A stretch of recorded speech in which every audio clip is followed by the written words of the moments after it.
Chers compatriotes, bonjour. Nous sommes dans les tout premiers jours de janvier 2024.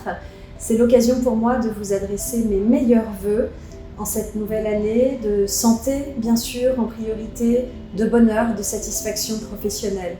Et c'est aussi l'occasion pour moi de vous passer quelques petits messages en essayant de se projeter sur cette belle année 2024. D'abord vous donner une grande nouvelle. L'ambassade va déménager ici à Manille en restant à Makati.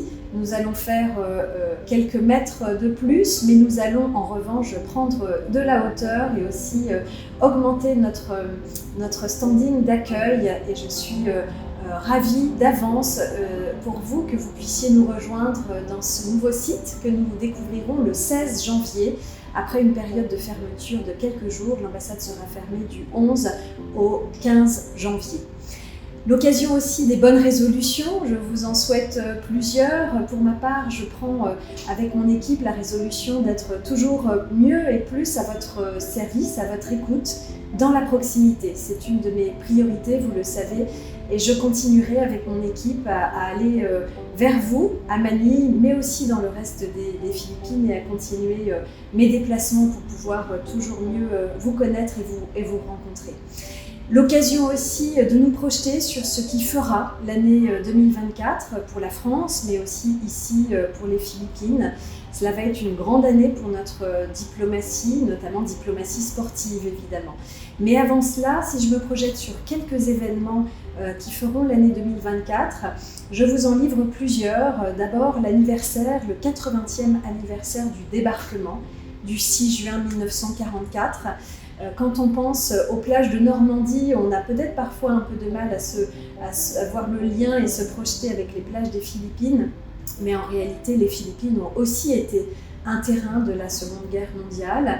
Je l'ai appris ici en arrivant. Manille a été la deuxième ville la plus détruite après Varsovie pendant la Deuxième Guerre mondiale. Donc c'est important aussi pour nous, ici à Manille, de pouvoir nous associer à ces commémorations du 80e anniversaire du débarquement. Au mois de juin, un autre événement très important, les élections européennes. Pour nous, citoyens européens, nous allons réélire notre Parlement européen, ce qui me permet aussi de vous inviter à prendre la bonne résolution de vous inscrire sur le registre des Français de l'étranger qui nous permet d'être en contact avec vous et qui vous permettra ensuite d'exercer votre devoir électoral si vous êtes inscrit. Inscrivez-vous sur les listes électorales ici à Manille. Alors plus on s'approchera de l'été, plus nous arriverons aussi sur le chemin des Jeux Olympiques et Paralympiques de Paris 2024. Le 26 juillet, rendez-vous pour la cérémonie d'ouverture.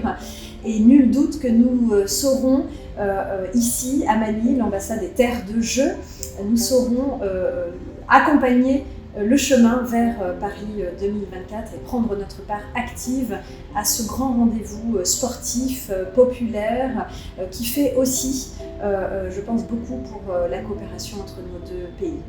Je n'oublie pas, après l'été, de vous parler du sommet de la francophonie que la France accueillera à Villers-Cotterêts le 19 octobre prochain. Villers-Cotterêts, la cité internationale de la langue française.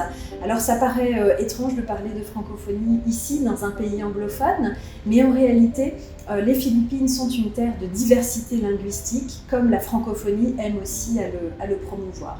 Et puis peut-être en fin d'année, mais les dates ne sont pas encore connues, aurons-nous la grande joie d'assister à la réouverture de Notre-Dame, qui est un événement qui sera, j'en suis sûre, très important aussi pour les Philippines. Voilà quelques grands jalons de cette année 2024 au cours de laquelle je continuerai à porter le renforcement de la coopération entre nos deux pays, la France et les Philippines. Et nous aurons, j'espère, à nouveau, comme nous l'avons eu fin 2023, avec la première visite historique du ministre des Armées à Manille, d'autres visites de haut niveau de notre gouvernement ici, et peut-être, je l'espère, la visite du président Marcos en France. D'ici là, je vous souhaite à nouveau une très belle année 2024 et j'aurai beaucoup de plaisir à vous retrouver dans les prochains mois.